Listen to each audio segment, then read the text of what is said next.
Good afternoon, ladies and gentlemen. Welcome to the Humanities Festival. My name is Eric Frey. I'm with the Vienna newspaper Der Standard, and I'm delighted to introduce to you Professor Michael Ignatieff, renowned historian, author, novelist, commentator for many years from Canada, but lived also in Britain and in the US. Then went into politics in his homeland, in his home country, Canada. Was the leader of the Liberal Party when it was in opposition.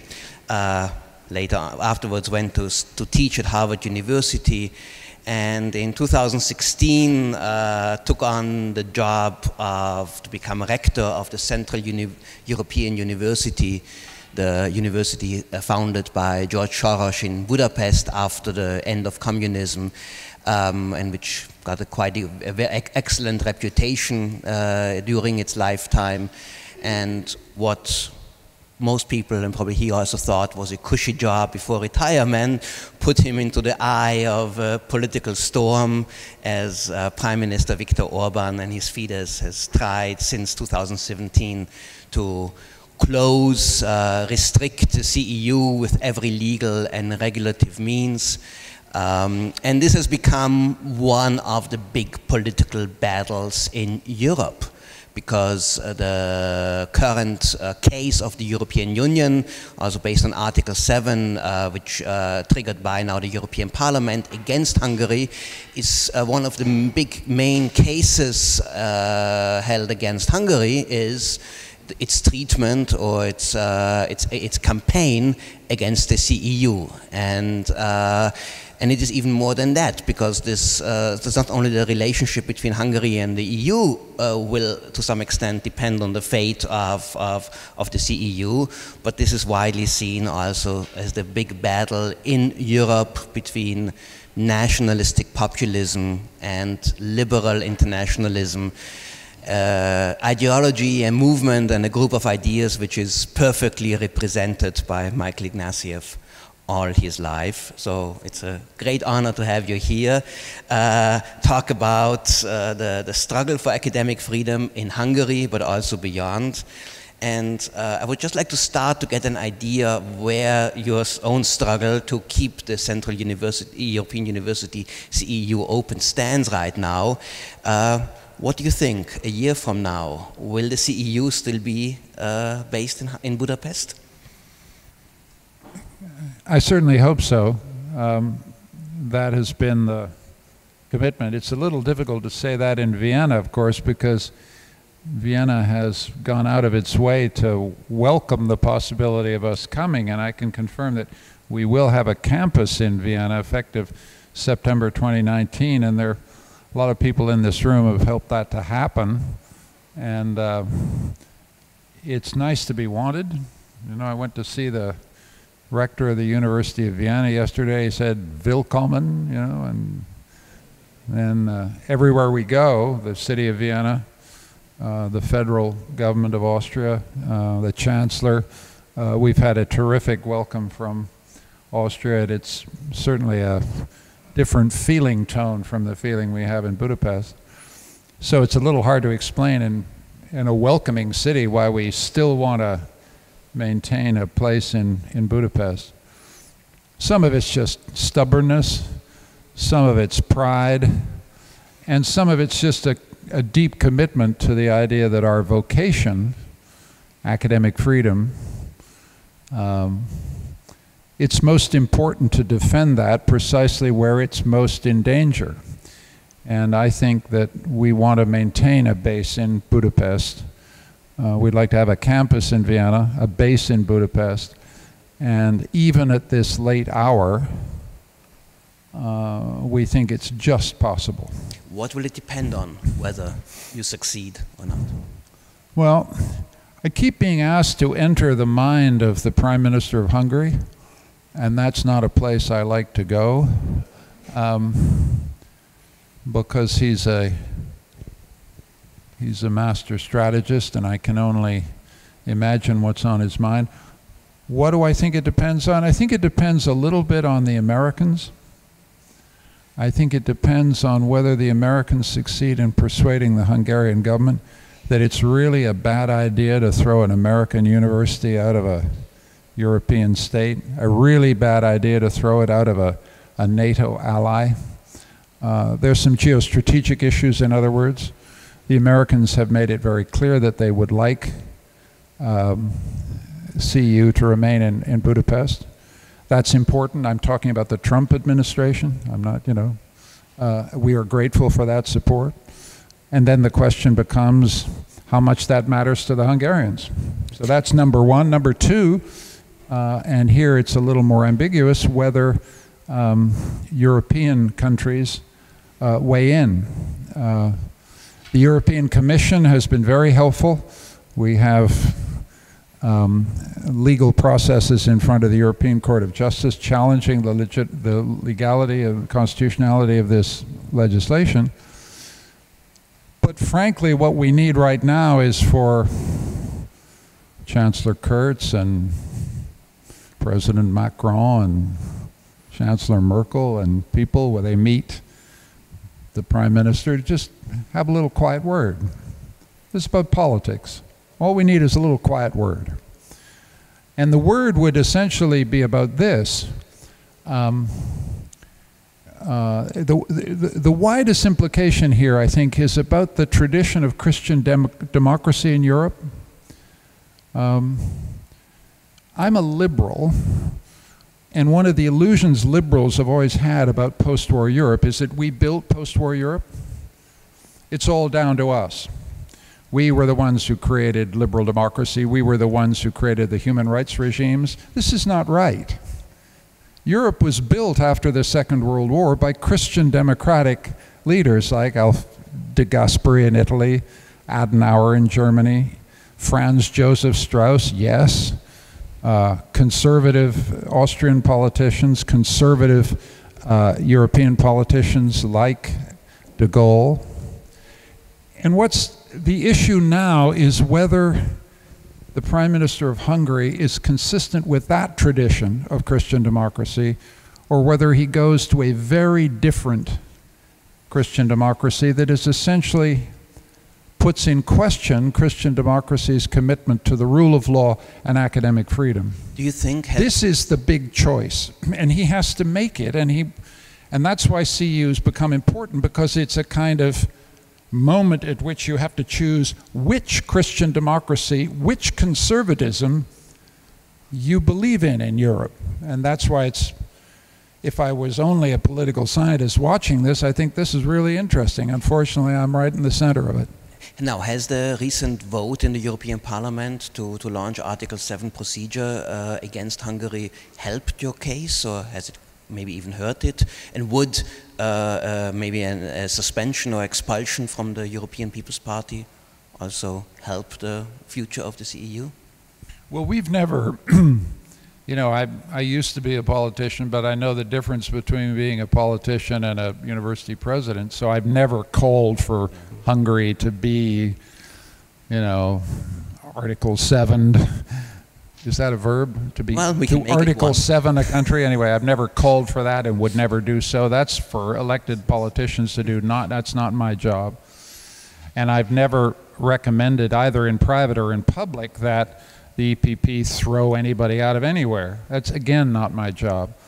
All I can say is that the decision of Chancellor Kurz and Manfred Weber to vote in favor of Article 7 proceedings was a very important demonstration by those political leaders and by their political traditions that there is a meaning of Christian democracy, a commitment to constitutionality, a commitment to the rule of law, and a commitment to academic freedom that Mr. Orbán doesn't appear to understand or doesn't appear to respect. And so in that sense, it was a symbolically very important decision.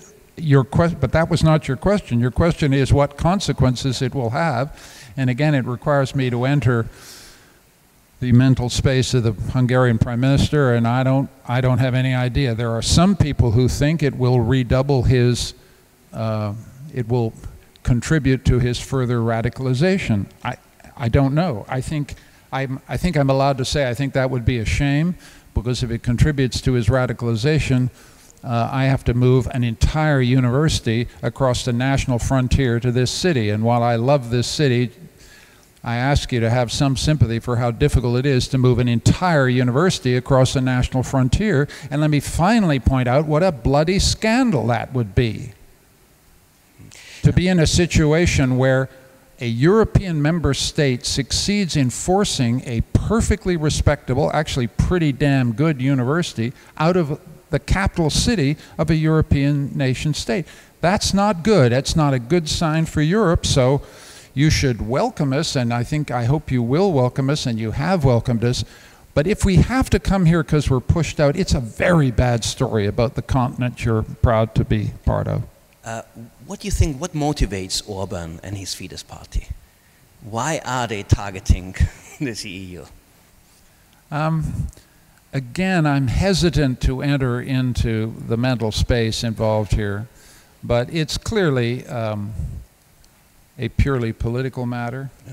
There has never been, what is odd about our situation is that we've just been reaccredited by Hungarian educational authorities for another 5 years. They think we're a pretty good university. So it's not about education. It's not about what we teach. It's simply that we are funded and supported by George Soros. It's a straight personal battle between Mr. Orbán and Mr. Soros. We have been taken hostage in service of a political vendetta. I don't think there's any other way to describe this. I can't, I've been in politics. I'm a realist. People have very personal battles and they fight them, fine. But there have been... Just don't take a university hostage in the process. But there have been other moves too by the Hungarian government against academic institutions, against the Academy of Science. So there seems to be a larger pattern against academic freedom going on in Hungary. Yes, and I think that's important for this audience to understand. I mean, let me just say something else, because sometimes I'm proud of the battle we've fought to stay in Budapest, and I'm proud of my university, but two things are important. First of all, we feel we're battling or fighting on behalf of Hungarian higher education in general and the scientific community in Hungary in general, and the most important support we've received have been from our fellow Hungarian institutions. The Hungarian Academy of Sciences, founded in the 19th century, one of the great academic institutions in Europe, has had its funding cut and put under effective political control, so that one of the key parts of academic freedom is peer-reviewed scientific allocation of research funding on scientific criteria alone. And that is being cut, deliberately cut back in the policies of the government towards the Academy of Science. And we have criticized that, and we think this will damage the immense prestige of Hungarian science. Secondly, there have been moves to stop teaching, to make it impossible to have gender studies taught in Hungary, and this seems to us to be absurd. Gender studies is a controversial discipline, a critical discipline, but few disciplines have done more to transform our understanding of human identity in the last generation than gender studies. So, of course, we will continue gender studies, but it's getting difficult for Hungarian institutions to do so. So, the final aspect of this is that the Hungarian government has passed legislation criminalizing anything that promotes migration or refugee settlement. And this poses a very direct challenge to academic freedom, because it raises the question, can you teach migration as an academic subject in a country where there is a criminal penalty for advocacy of migration? No institution, reputable institution, advocates a particular policy, but we study and evaluate policies, hopefully in an objective manner, and the question is whether we can actually do that. And the penalties, if we fall foul of that law, are substantial. A 25% levy on the budget costs of those programs, and potentially on the entirety of my academic budget. So we've had to suspend certain of these programs while we clarify the risk we run if we continue. Now that's just a very direct intrusion on academic freedom. I don't think there's an academic institution in Austria that thinks for 1 minute about whether they can teach, you know, the political economy and political sociology of migration. You just get up and do it. But in Hungary, 2 hours from here, you have to think very carefully whether you can get away with it or whether you're going to face a penal fine. So these are some examples of the stuff that's happening. But let me just say one final thing.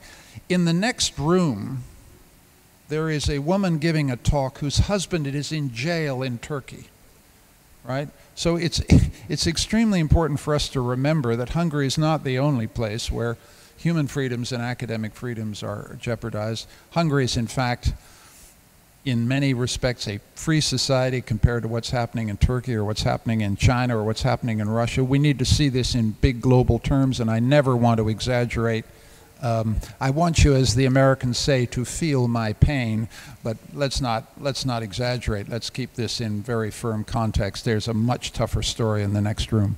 There has been more public support for the CEU than probably Viktor Orbán expected, and maybe even you. There have been demonstrations and a lot of.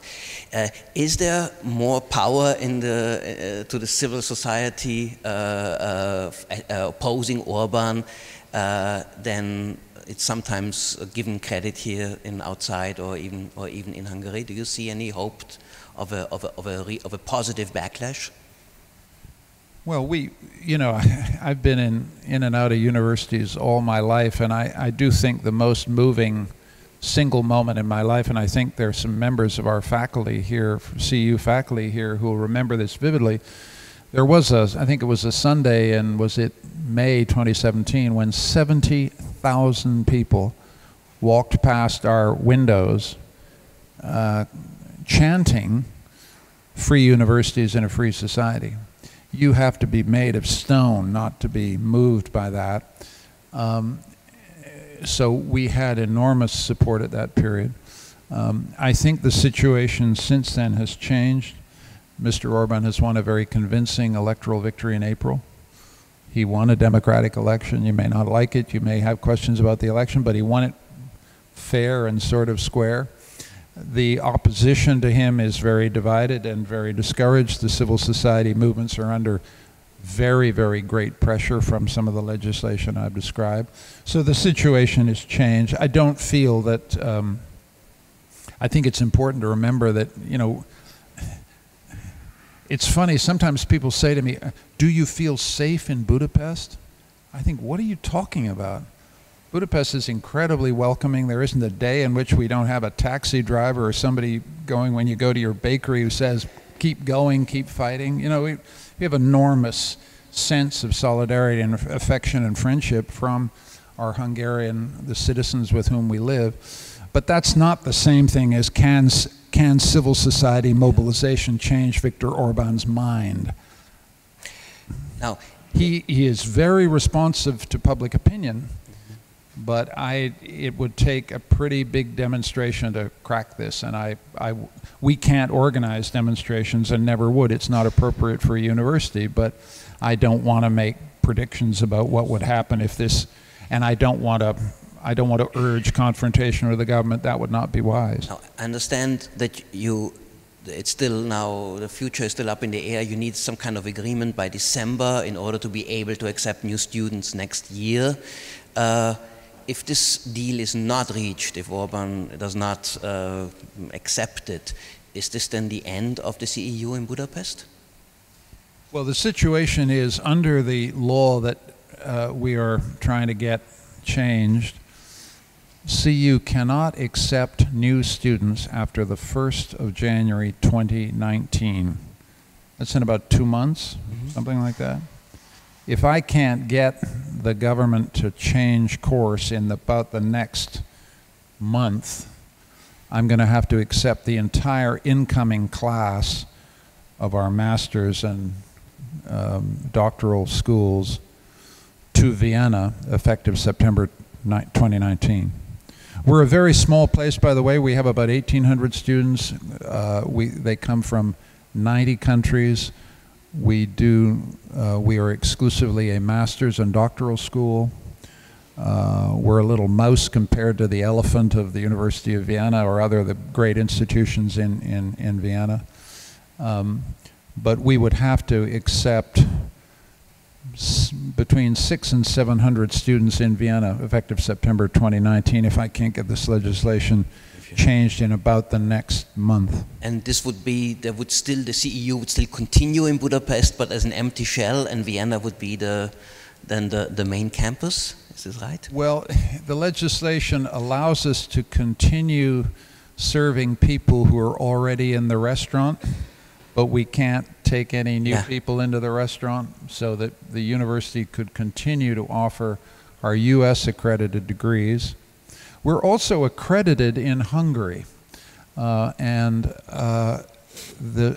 there is some legal question about whether we could continue to operate our Hungarian accredited degrees. So my view is that even if we have to have our entire incoming class come to Vienna in September 2019, we would continue teaching operations in Budapest in some form. And if we, as it were, come to Vienna, we will always maintain a base in Budapest. Those of you who know our campus know it's right in the historic heart of the downtown. It's staggeringly beautiful. What's ironic about this is our building has just been nominated as one of the 4 best new buildings built in the world. You know, I'm sitting, it really makes me cry to think that that place might be, you know, not fulfilling an educational function as we would wish in September 2019. But the other thing to say, which is important, is that there is no existential threat to the future of the university.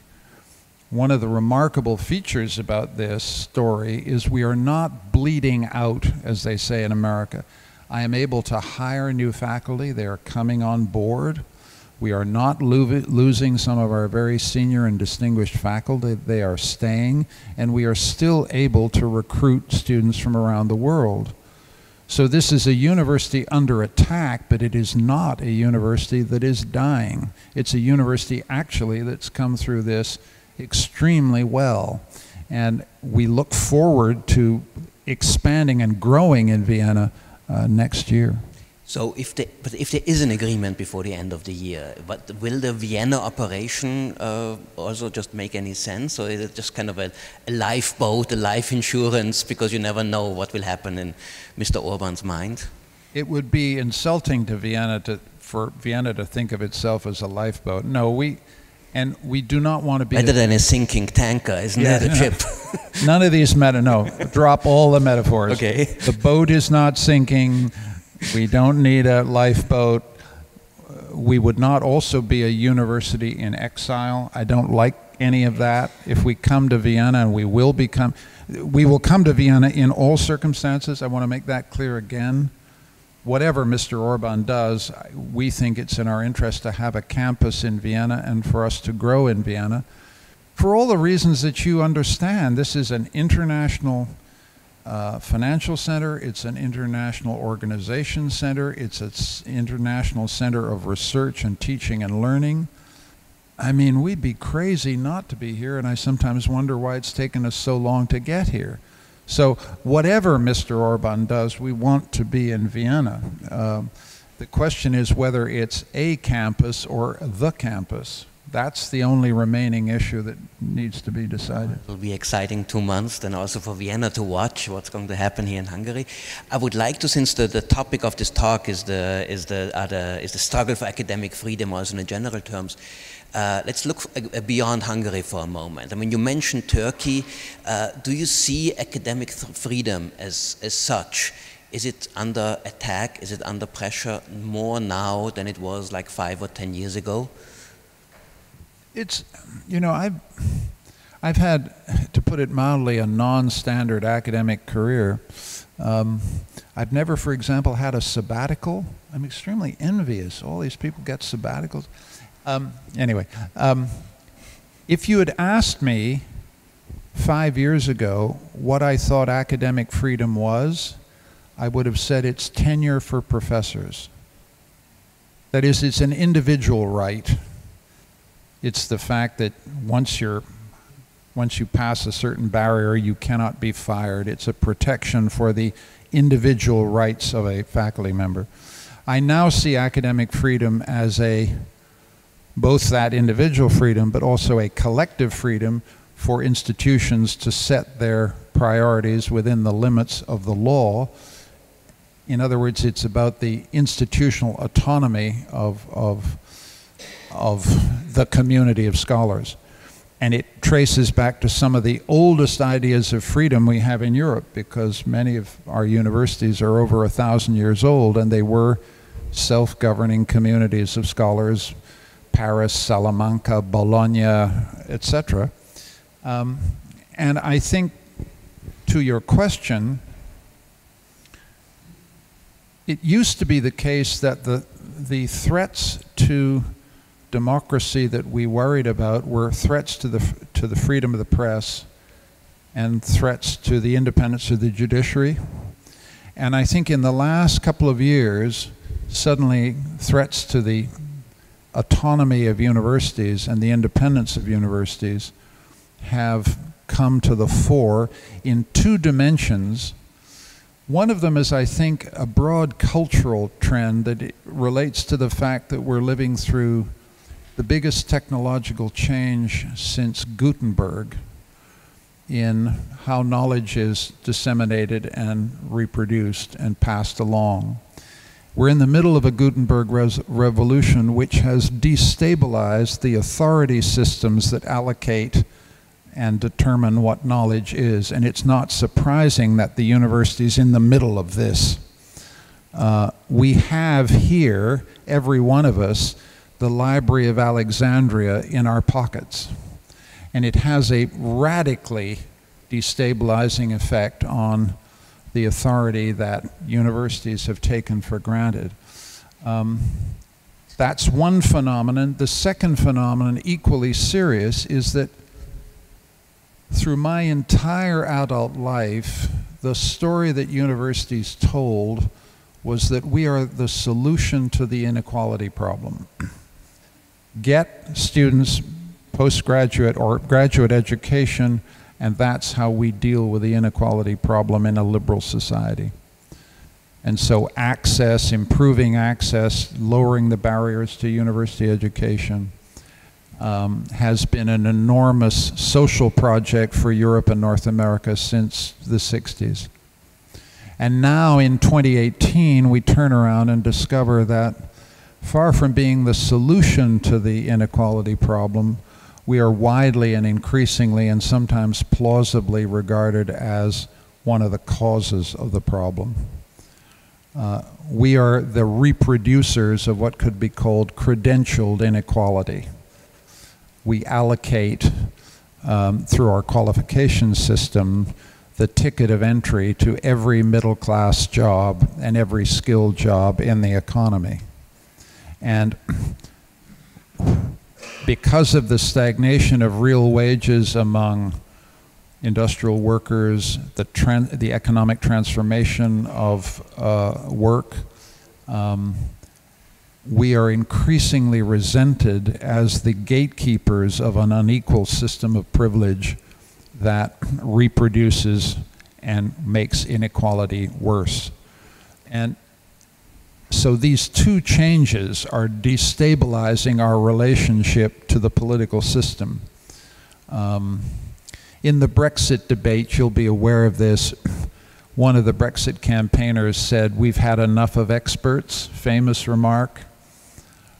All the academic experts during the Brexit debate basically said, "Are you nuts? Are you seriously telling me you want to leave the European Union? All our expertise tells you that's shooting yourself in the head or the foot or whatever." And large amounts of the British population who do not have university education said, "I don't care what you tell us. You're part of the problem, not part of the solution." And the biggest divider, as we all know, these are facts you all know, the biggest predictor of how you would vote in the Brexit referendum was levels of schooling. people who did not have a university education voted massively to exit the European Union, even when they were told by experts it will hurt you economically, right? Those with university degrees basically voted to stay. These are problems that everybody who works in universities needs to think about hard. Our authority as the holders, legitimizers, validators of knowledge is in question as never before. And secondly, we are seen as part of the reproduction of a socially unjust system. And we in university life have to step up and deal with those problems as best we can. But that's, it seems to me, why academic freedom is suddenly in question, because people think, what have you guys done for us lately, actually? You're in another world of privilege. Your knowledge is alien to us. We have our own sources of knowledge. We're tired of being shut out, tired of being excluded. Having said all that, I'm extremely proud of being in universities. I wouldn't be anywhere else, and I think we've got a good story to tell back, which is in a world in which that is undergoing a Gutenberg revolution. When you ask The conservatives, validation of knowledge by a university is more important than ever. I could go on. when you ask conservatives or even traditional liberals, maybe also at Harvard, about the challenges and to academic freedom, they will also point to certain trends, leftist trends in social sciences, where some issues are no longer be addressed, where books are no longer be allowed. Is this a serious problem? I think it's more of a I think I'm an old free speech liberal, but I'm sitting in my own university, and I'm proud of our university, and I love our university. But I invited Roger Scruton, a prominent conservative intellectual, who has views in particular about gender and about homosexuality that I think are, how can I put it politely, nuts. But he's a serious guy. He has a philosophical position that is entitled to be heard and is entitled to be respected. When he stood up to talk in my university in a full hall, 60 students walked out rather than listen to him. That's a problem. I can't stop the students going, and I had many dialogues with the students before Scruton came to make the simple point that when you put somebody on a platform, you're not validating either their life or all their views. This issue of platforming, to platform is to endorse, seems to me to be the death of free speech. We have to, in a university, we have an enormous social role in providing a platform for a range of views in social debate that are crucial to the maintenance of a free society. And we are, to get to your point, we are justly criticized by conservatives, by other people, that we only want to hear what we want to hear. And that I would add that as the third element of the challenge to academic freedom, to which we have to get our house in order. I had a conference at CEU in June 2017 and invited to that conference an old friend of mine who introduced a conservative speaker at Middlebury College in the United States, and she was assaulted and given a concussion, so that when she appeared in Budapest 3 months later, she was still wearing dark glasses because she couldn't, because of the concussion effects. What the hell is happening? I know Middlebury College. It's an excellent undergraduate institution in which they invited a conservative speaker, and he was shouted down, and she was hit so badly she suffered a concussion. This is the kind of stuff that is providing ammunition on the conservative side, and frankly, until we fix that, the conservatives and people hostile to universities have actually a very good argument. So what can academics, scholars, and those who also believe in free speech and the future of an independent academic world do now to defend these values and their institutions? Well, I think we need to reach out. We need to provide we are in very polarized, very divided societies. Everywhere I go, universities are saying, should I invite an AFD person to a platform at a university? In this country, presumably, you have very urgent issues about whether you should invite people who vote for what are called the far-right parties to university gatherings. My view of that as an old free speech liberal is that the line about who gets to make a case in a university is relatively simple and relates to whether you are prepared to defend in all circumstances the constitutional order, namely whether you're prepared or not prepared to use violence in pursuit of political ends. Anybody who advocates violence in the pursuit of any political end does not get into a university that I'm part of. Okay, that would be how I would make the choice. But I was having a discussion this morning about, in the wake of Chemnitz, you know, the events in Chemnitz, where I would have said, of course you invite AFD to a platform in a university. They were saying, oh, wait a minute, AFD was involved in the organization of political violence in Chemnitz. So there's an empirical question about whether the people you're inviting are on the right side of the violence, non-violence divide. But that's how I would deal with it. But in a wider sense, we have to have a talk about this. I have to engage with students. I have wonderful gay students, students of various sexual orientations, who do feel genuinely insulted. Their dignity as human beings is insulted if I bring to a platform someone who has certain views about gender and sexual orientation. In other words, for them, it's not just an expression of views or opinions, it's an attack on them as persons. And so we have to engage with that. We can't just say, oh, my dear, you're somehow mistaken. You know, I can't keep saying to them, sticks and stones may break my bones, but words will never hurt me. So what's your problem about hearing someone who's saying something you find repellent or ugly? We all know that words are deeply hurtful, right? So these are the deeper issues where we have to have a conversation.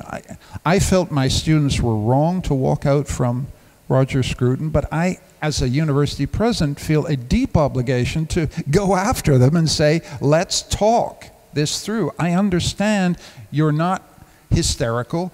You have a genuine feeling that your dignity has been assaulted here, and I don't want to be in an institution where you feel your dignity is under attack. So how do we get to an honest conversation about that? We're still in the middle of this. Okay, thank you. I would like to invite you now to ask questions to Professor Ignatieff. Please, when you get to the microphone, introduce yourself and be short and concise to give others a chance to, okay, here's the first. Thank you so much for your talk. I have a two-folded question. The first part... beg your pardon, can you introduce yourself? Yeah, my name is Helmo Pape and I'm trying to introduce the discussion about the universal basic income here in Austria. Okay. So my first question would be regarding your university issues and Viktor Orbán. Would you say is Viktor Orbán and his party members general in dislike of universities? And if not, how are other universities, I'm not aware of how many there are in Hungary, are they loyal to your position? Are they making a petition or something to support your point? And the second part of the question, because the title of the talk is the struggle for academic freedom, I would like to ask your view on if economic motives are hijacking the science business in general, because you have more and more pressure to produce something that is, quoting, productive. Thank you. To the first question, we've had very substantial support from other academic institutions, and that's beyond praise because all of them are state dependent. They're dependent on state funding, and so when they have to step up, they're taking a risk, which I deeply appreciate. To the second question, I think that is an issue about academic freedom. I think every university has to have very clear protocols about the conditions under which it accepts research funding, and not just from corporate sources, but from philanthropic sources and in turn from government sources.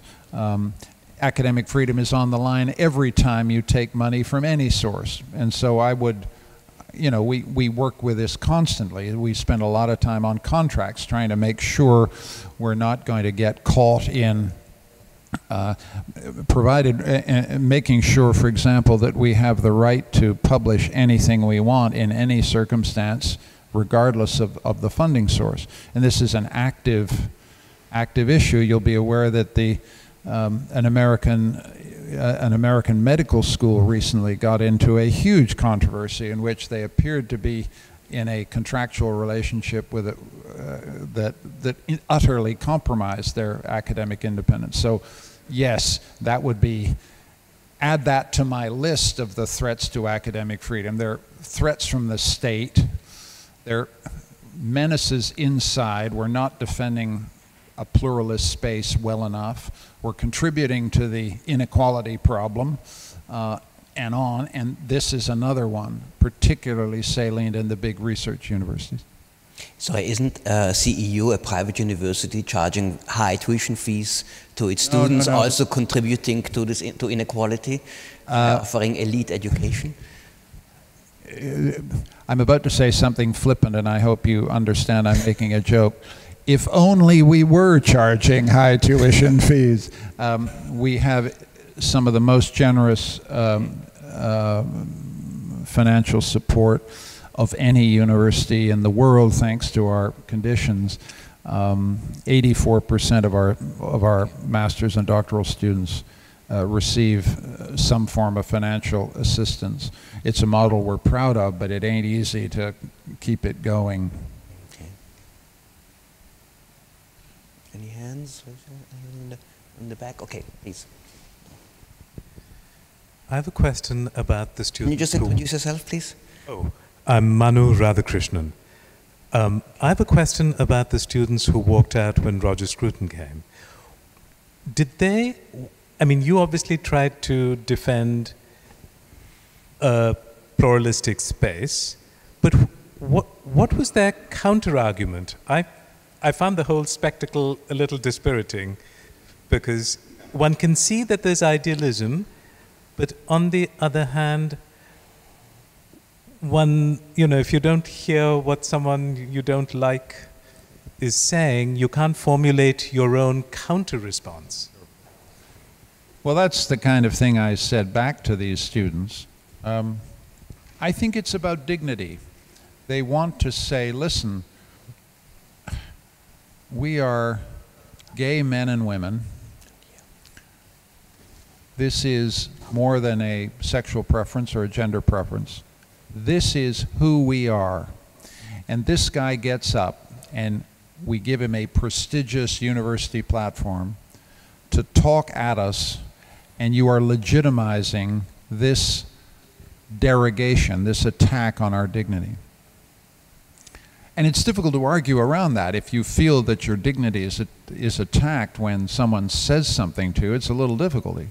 I mean, how am I supposed to say to them, actually, your dignity is not in question at CEU? That's what I do say. I mean, this is a pluralistic community. You're entitled to full respect. A university cannot assault or infringe the dignity of any of its members. That's what it means to be in a community of scholars. And they say, well, the way you've got to prove that to me is by barring certain people whose opinions I don't like, right? You see what I'm... So... This is where we are, and it's a global phenomenon in the sense that students pick this up from other places. And that, I think, suggests that, again, the duty of a university is always to say to its students, to its staff, and its faculty, think. Think. Let's think this through together. You know? And sometimes, I don't mean to be disrespectful to them, I think they didn't think hard enough about this. They made a claim that was kind of in the air, as it were. They picked it up, but I'm not sure they could fully justify it. And if they can't justify it in a university, then they got to sit down and listen to somebody.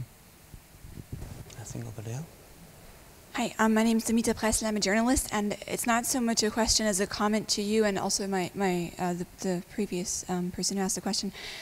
I think that the line that you're drawing in terms of whether someone advocates violence or not as a decisive factor as to whether or not to invite them, I think that's a very low bar that you're setting, with all due respect. I think that you said that the students who walked out didn't think enough, but I think that it's very difficult as a male in such a privileged position to really feel what these people must have been feeling, that when someone is on stage who respects you as a human being less because of your gender or because of your orientation, I don't think that you can ask any human being to sit and listen to a person with those opinions. I think that's too much to ask, and I don't really see what is unclear about someone standing up and leaving when they're feeling attacked in their humanity by someone else's opinions. It's as simple as that.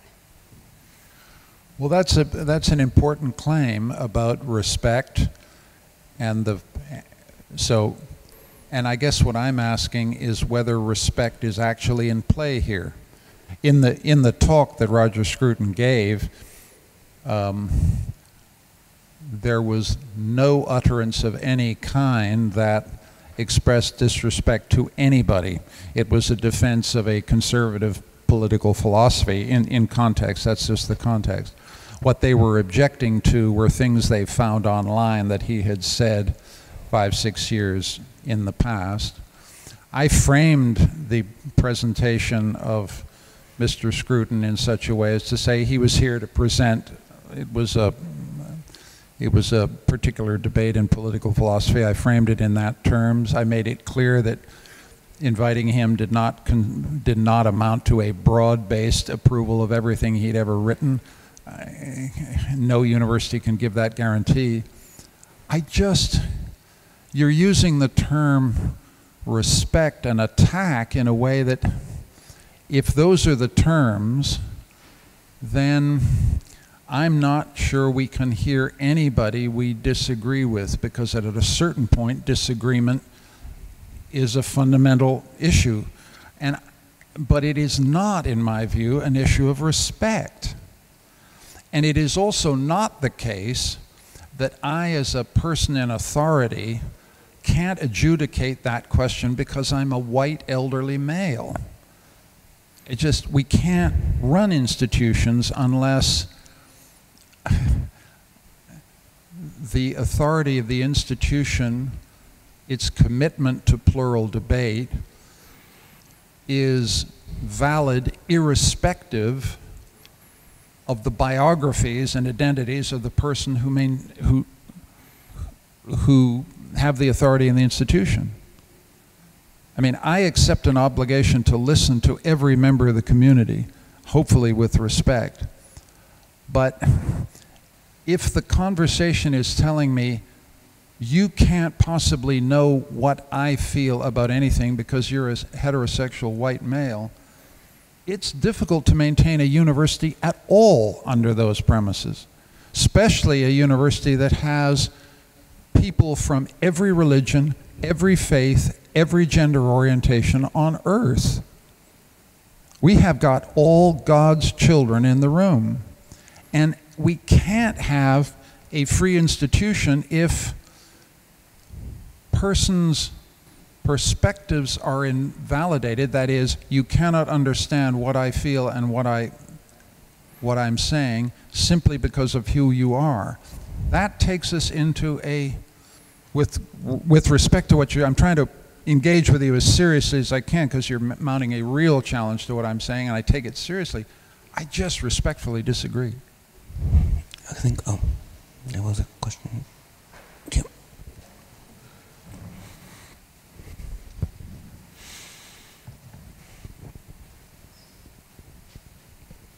Yes, my name is Alex Ratzener. I'm former head of information systems at the Bank for International Settlements and an alumnus of the London School of Economics.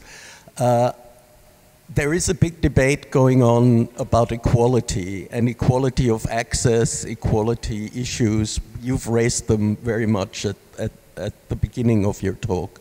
And my question is, how do you see the role of a university that on the one hand is trying to form an elite that is going to go out in the world and lead, and reconcile that with the narrative of equality? What kind of equality do you tell your students they are going to form after they leave?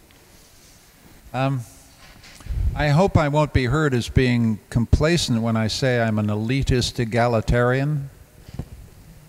You know, that is, I'm a radical egalitarian in the sense that I think one of the facts about human beings is that talent, ability is distributed right across the human set. And any university, any institution with a brain in its head wants to recruit and seek from the entire human set. Everybody on board. That's the egalitarianism. It's a kind of human egalitarianism. But it's elitist in the sense that some institutions are better than others. And institutions have to set their standards very high. The things that have shaped and formed me, and I'm sure this is true of many people in the room, have been in institutions which were asking absolutely everything I had. And half of the time I was, excuse my language, shit scared. Didn't think I could measure up. Scared I would fail my graduate exams at Harvard. Failed I wouldn't get my thesis approved. Failed I wouldn't get, you know. The anxiety of being in these institutions, frankly, has been very good for me. I'm not always measured up, and my life is not a story of unsullied success, but I damn well know that it has made me who I am. These institutions, for all their faults, have a relentless commitment to quality and excellence, which is just extremely valuable, and they must fight back at anybody who attempts to tamper with their attempts to set the standards. But having done that, they've got to be as egalitarian as they possibly can. Now, let me tell you, to be honest, about what troubles me about my institution. I think because we have extremely generous financial aid, and we try to be as rigorous as we can, thanks to some of the great faculty in this room. The problem we've got is that our model was we would provide graduate education of a world-class character to people and countries and regions who never had access to it before. That's why we were set up. What we notice is that they come to Budapest from Azerbaijan, from Bangladesh, from Pakistan, from Sudan, from South Sudan, from Yemen, from Nigeria, from Ghana. Fabulous. Makes me proud just to see them, and they do a wonderful job. They never go back. So the guilty conscience I have about my institution is that we are contributing in our little way to the draining out of quality people from the societies who desperately need people to go back. And this is a phenomenon in university education around the world. It's not just that we're not giving a chance for world-class graduate or university education to people at the bottom of our own distributions, our social distributions. But when we do offer it to people from countries around the world, it's their ticket out and they don't come back. So we may be contributing to some of the problems that these societies have. And we need to be honest about that. We need to, I mean, I can't get a wonderful student from the Yemen in the middle of a civil war and say, young man, you've got to go back to Yemen. I mean, he says, I want to go to Vienna, I want to go to Frankfurt, I want to go to London, and you're my ticket to get there. So whatever you do here, you've got to be honest about what your institution is actually doing, and this is a troubling aspect of what we do. Do you see this problem? Is it also happening in Hungary? Do you see some of the best minds leaving, also because of the atmosphere? Well, it's just a fact that 500,000 Hungarians are working in the Schengen area, the country is losing a tremendous amount of talent because these people are not coming back to Hungary. And that's a general aspect of EU accession, which we haven't talked about enough, which is the often catastrophic demographic impact, particularly in the most talented ends of the age distribution, right across Central and Eastern Europe. We would have time for another question. I don't see any other hands, so we'll take this one. Mattis, my name. I have a question, I have more or less a statement. I think what we've heard so far was about justice and dignity and some metaphysics. And I think what we also discussed here was what makes authority, how do we construct expertise and authority in the 21st century? And what lies at the heart of that question is, maybe rather than dignity or justice, is equality in terms of economic equality. For example, Karl Marx wouldn't have been an authority, an expert for Engels if he wasn't there to support him. So I think what lies at the heart of many of these problems and things we discuss is economics and economic equality. Thank you. I think the question of intellectual authority is crucial, and I wouldn't want to minimize the economic factors that you mentioned. God bless Friedrich Engels. I think that's an important point. But I think there's another problem, which is the public sphere of liberal democracies is facing the most serious epistemological crisis that I remember in my lifetime. I've never been in a liberal democratic public sphere in which it is easier now to say, you have your facts and I have mine. That's fake news. The willful, sometimes vicious ways in which political leaders of various kinds are challenging the authority of reality itself, and in the process radically devaluing the status and authority of experts, is I think at the limit, a genuinely frightening phenomenon. Some of it is a course correction that needed to happen. To go back to the Brexit case, we're tired of experts, that stuff. If you were turning on the television any time between 1965 and 1995, and it was British television, and I know a little bit about this, somebody would come on and be validated as an expert by the BBC or ITV or one of the networks, and he would then talk about Sunderland. He would talk about the conditions in a northern industrial town. And if you were in Sunderland, you thought, who the hell is this guy? Do you know what I mean? So there has been a course correction of rebellion against that kind of expertise validated by the media and validated by universities, which I think was overdue. What do you know? Ordinary people were asking, this is my reality you're talking about. And you're talking about it, and because you have a PhD, you get on the screen, and I never do. And universities have to acknowledge that there's been a kind of rebellion against that media-validated expertise that I think was a good thing. But it has now gone to the point that nobody believes anybody when they have facts. I mean, because there are some facts about Sunderland. Sunderland makes cars for Nissan. All of the cars made by Nissan in that factory are sold in Europe. Those are facts. That's not, we didn't make that up, right? You can go to the factory and that will be proven to be true. So if you're going to have a debate about what the consequences of Brexit for Sunderland are, it is a fact that that factory will probably have to close because the market will become impossible, right? So if we're going to have a public debate about is Brexit good for Sunderland, that's a fact that matters. And if we can't have a public debate validated by facts of that kind, we will not have a democracy very quickly.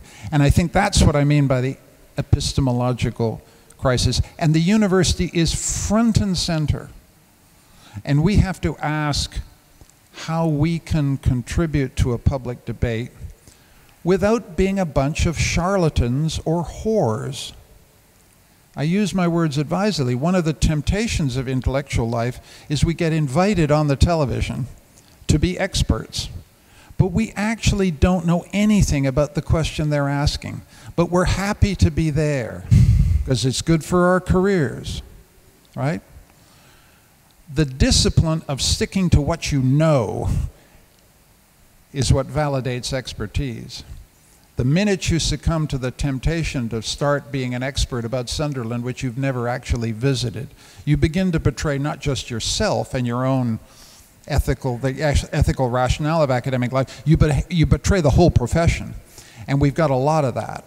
And so we've got to talk to ourselves about the ethics of what we do, because I think that's the only way in which we can legitimately restore our authority as contributors to public debate. Well, it would be fascinating to continue talking about the post-factual society and all these issues that you just raised also in these comments. Unfortunately, our allotted hour is over, and you will have to leave too, Vienna. So I just want to thank you very much for this wide-reaching and very insightful comments, and for your attention and for your questions. All the best.